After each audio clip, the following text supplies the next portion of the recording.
What is this on the damn thing? That a damn dinosaur? Crazy. It looks like what is that? What kind of animal is that? Raccoon or something, I don't know. We just saw one that had a fox. So they got some creatures out here. All right, so we are still out looking for land, and we are way out. We are in the southern part of Merida. That's the name of the town we're passing through. In fact, I'm gonna turn around and go the opposite direction. But we are out in this vicinity. Pull it up on the map so you can get an idea of where we are. We're taking our search way out the way. We're still looking, trying to find a good price, a good location, a good area, and all of that. And now y'all know, as much as I love me some corn cow, we are willing to go further out to find what we like, and so that's what we're doing. So nothing is off limits. Let me turn this camera around for you. Nothing is off limits. Hopefully this wind ain't blowing too hard. I saw some big giant lots online in this area that went, on the low. Look at this right here. Now, oh yeah, look at that. Look down that thing. I wonder, can I zoom in? Zoom. That is beautiful down there. Y'all gotta see how that looks. Like a winding trail. Beautiful, beautiful, beautiful. So we're gonna take you along on a journey. Also, I got an email from the attorney regarding my last video about buying that lot. We decided we're gonna leave it alone. I'm gonna read you the email later on so you can hear his legal opinion.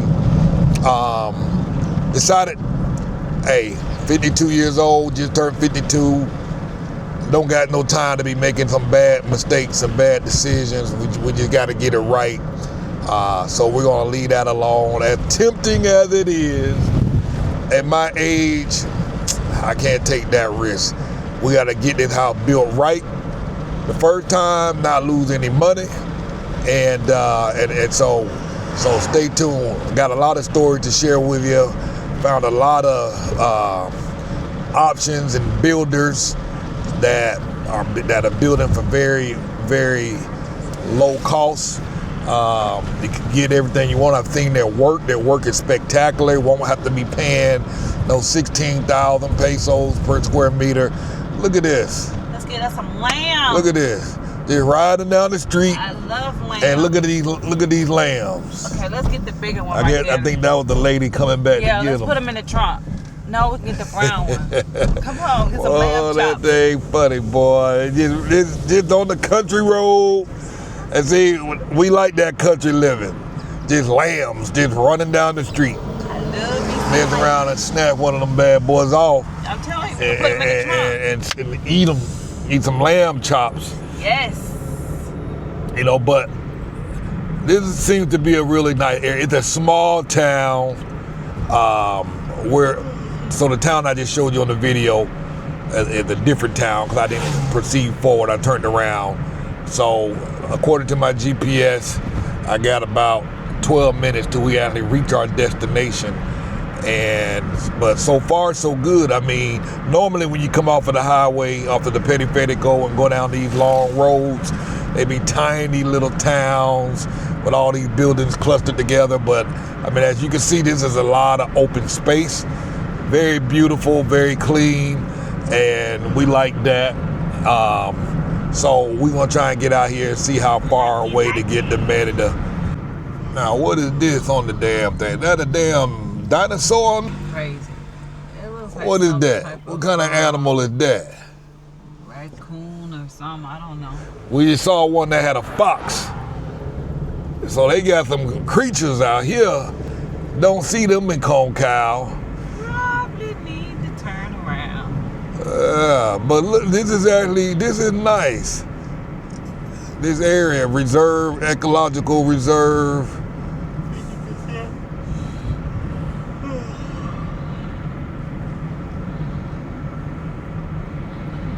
Does that probably mean that some of the land you probably won't be able to build on? No, this was private property land out here, already titled and deeded and everything. All right, so we still driving 10 minutes later, and I ain't gonna lie, this is actually pretty unique. I haven't seen this since being in the Yucatan, this much open space like this, just driving through regular small towns. This is pretty different. This is a different setup out here. I mean, even this small town, I mean, look how wide these roads are. Yeah. And look to be having quite a bit going on.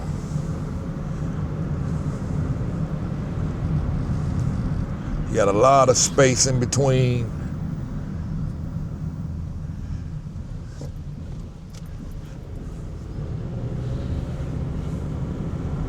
I got my camera outside the car, so hopefully y'all can see a little better. The raindrops on the window make that hard to see.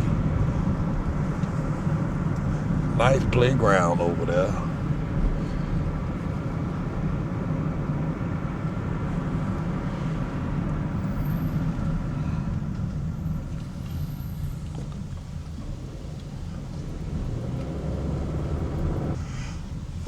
Look at them oranges on there, or apples, or lemons, or whatever.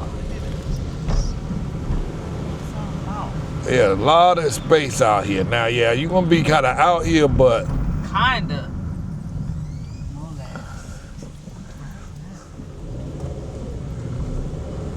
Look at all that. Look at all of that. And the land, I mean, the prices out here are crazy. I'm gonna put some on the screen.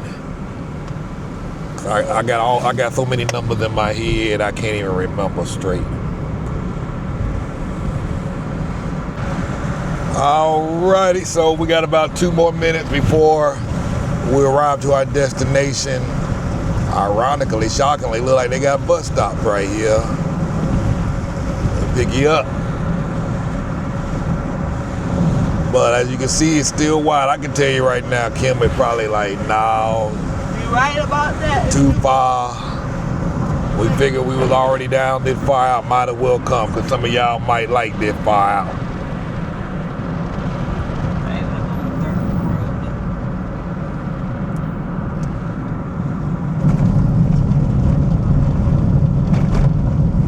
So about 2 more minutes and we will be at our destination. This is land that you can get for the low. I can't remember the cost, so I'm gonna put it on the screen and the size.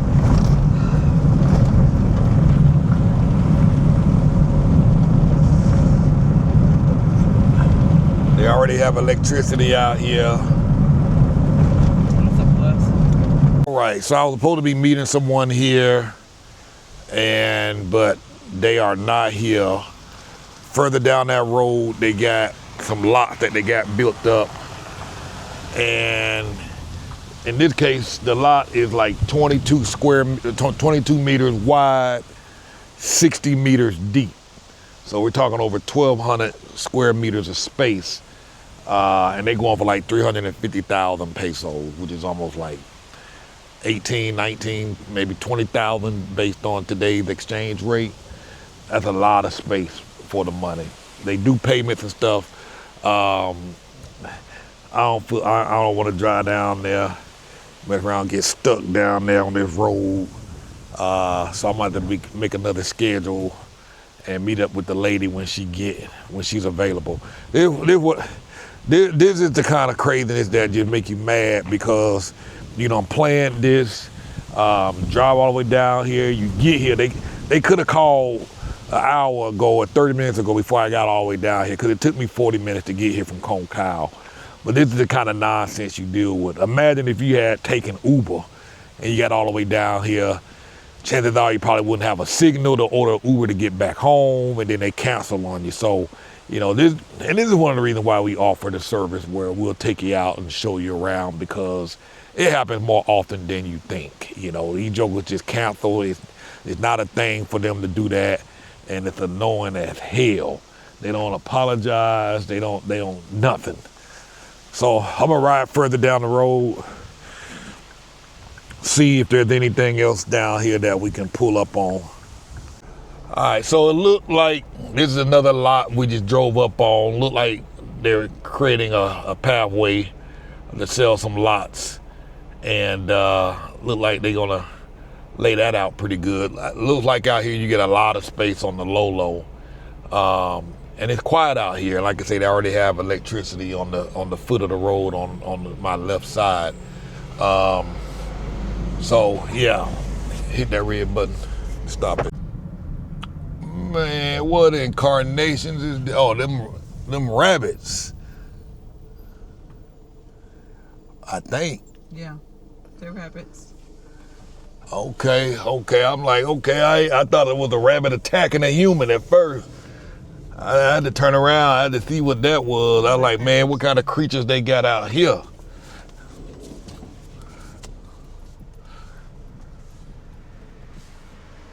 All right, so we're going back. So as you can see on the GPS, we're 20 minutes to the perimeter. So we're trying to drive back to see if we can find some area that puts us closer to the perimeter. Don't want to be so far out. From that area we just left from, it was about a 30-minute drive to the perimeter. 30, 35 minutes, and we didn't want to be that far. Well, I'm gonna rephrase that. Kim didn't want to be that far out. I had no problem. There's nothing out there. Reduced speed ahead. So that town, that area where we took a picture of that sign, that city, we're going back into that vicinity to see if there's anything out here in this area as well. That'll put us back closer to the perimeter. So we can get within 15 minutes of the perimeter. That would be a good, sweet spot to be in. Alrighty, so we're about 12 minutes away from the perimeter. We went back to that town where we saw the sign on the side of the road to see what was down here. Not very much. The lady reached back out to me, the lady that was supposed to meet. We told her that it was just a little too far out, that the wife preferred to be a little closer to the perimeter within at least 15 minutes of the perimeter, and that they were kind of significantly past that point. So she said she had some other options that will put it closer to the perimeter, and she's gonna send it to me, so I'm waiting to get that back from her. And I was like, yeah, but it has to be the same prices because 22 wide meters by 60 meters deep for about 20 grand is a sweet price. And we can definitely get two of those that would give us 44 meters wide, 60 deep. So we're talking about 2,400 square meters of space. So that would have been sweet. So nonetheless, we're still looking, trying to narrow something down over the next few days. We got two that we've settled on, but we're hoping that we can continue to look for the next few days. I'm off for the next few days, so I got nothing but time, and hopefully we can find the space we want. We want space, and we realize that we might have to go a little far out for the space,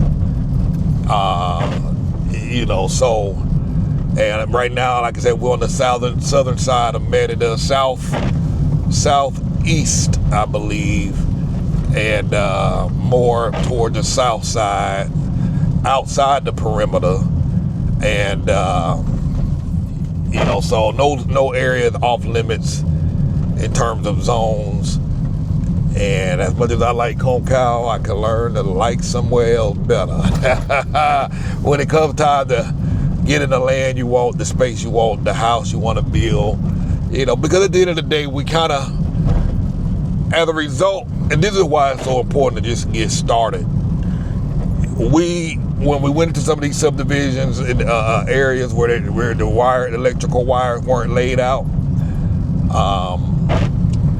and you had to kind of build your home to be completely off grid. Well, we ended up meeting some other people. Met a guy from Texas that's building his house in a town called Uku, U-C-U. And he has 30 meters wide, 50 meters deep. And he talked to us for about 30 minutes because there's no electricity out there. I was like, man, so you telling me you building this big, beautiful home and you're not worried about electricity? He's like, no, I'm going to generate my own electricity. We're going to do solar. We're going to have these backup lithium batteries. And we're going to have these generator. And he was like, we're going to run 100% off grid. The solar will power our house during the day. If something, if there's not enough sunlight or whatever, the backup batteries will keep us going. They'll keep us going through the night. If things go south and we need the battery to charge, we got the generator. And, while we got the solar power coming in during the day, the solar power is rejuvenating the batteries. And so they're about 6 months out from finishing the house. So they've been buying batteries and batteries and batteries at each phase as they go through the house. Each month they buy a couple of lithium batteries, extra solar panel, and so on and so on. So he was like, no, he said, man, people live off the grid 100%. There's no worries. He was like, plus, with the electrical issues that we be having over here in Merida, power going out, we will never have to ever worry about running out of power. Got big, giant propane tanks. And so as we started, it's like, okay, so it doesn't matter where we go. If the place don't have electricity, that's not a hindrance. In fact, it's a blessing because we can build this house from day one to be completely independent of the grid. It's just a matter of time before things gonna pop off everywhere, all over the world, where you ain't gonna have no electricity. It's not gonna be stable. But if your house is off grid, it won't matter. We saw them goats a few minutes ago, and so it's like we already started talking about that, buying a couple of goats, get some chickens out there. That's why we kind of want to be. That's why we want the space and stuff. Have a garden out there and just kind of be, starting to kind of live that lifestyle a little bit. And so that way we're ready. We'll be ready for anything, no matter what comes. We have food, we have a garden, and all of that stuff. And so as we get closer and closer to this project, it's actually starting to get a little fun.